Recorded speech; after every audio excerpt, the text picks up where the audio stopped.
दिवस पर सर एक डॉक्टर को सम्मानित किया क्या? आज तो आप सब लोग जानते हैं कि आज के दिन शिक्षा दिवस का आयोजन जब बिहार के लोगों ने हम लोग को काम करने का मौका दिया है तो उसके बाद ही आप समझ लीजिए 2007 में पहली बार हम लोगों ने शिक्षा दिवस का आयोजन मौलाना आजाद साहब के जन्म दिवस के अवसर पर करना शुरू किया। उसके पहले अनेक लोगों के साथ लंबी बातचीत हुई थी और उसके बाद हम लोगों ने कहा कि हम लोग तो शुरू कर देंगे, ये राष्ट्रीय स्तर पर क्यों नहीं हो रहा, होना चाहिए था।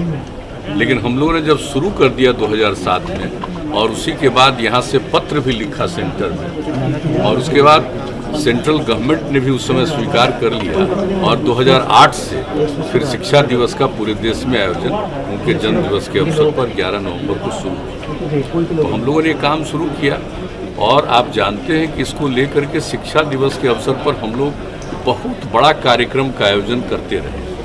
अब इन दिनों जो कोरोना का दौर चला है, इस बीच में कोई भी बड़ा कार्यक्रम करना अभी उचित नहीं है, लेकिन फिर भी होना तो चाहिए।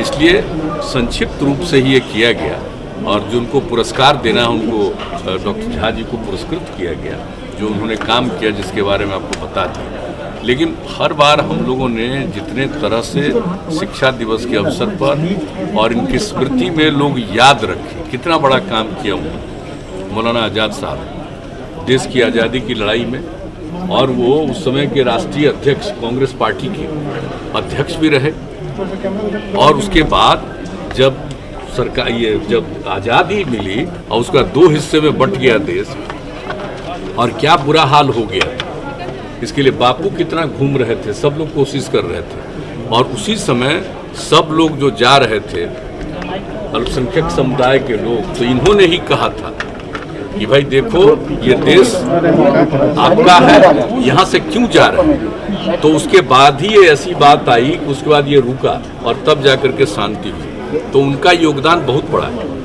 और उसके बाद उनको शिक्षा मंत्री का पद दिया गया। उन्होंने शिक्षा मंत्री के रूप में भी बहुत काम किया इस देश में, प्रारंभ कर दिया। तो इसलिए हम लोगों ने यह भी तय कर लिया है कि हम अपने बच्चों को, बच्चियों को, छात्र छात्राओं को, सबको उनके मौलाना आजाद साहब के किए गए काम के बारे में और उनका जो जीवन था उसके संबंध में जरूर लोगों को बताया जाए और वो शुरू करा दिया गया। तो ये सब काम हम लोग प्रारंभ से और शिक्षा विभाग को हमने कहा था, तो मैं इस बात के लिए शिक्षा विभाग को धन्यवाद देता हूँ कि उन्होंने ये काम भी शुरू करा दिया। हमने एक कार्यक्रम में यही अनुरोध किया था कि इस बात को शुरू करा दीजिए, तो अब उसके लिए भी उन्होंने शुरू करा दिया, तो मैं धन्यवाद देता हूँ। तो ये सब काम जब शुरू हो गया, तो आप जानते हैं, तो हम लोगों को तो याद रखना है और इन सब चीज़ों को नई पीढ़ी तक पहुँचाना है।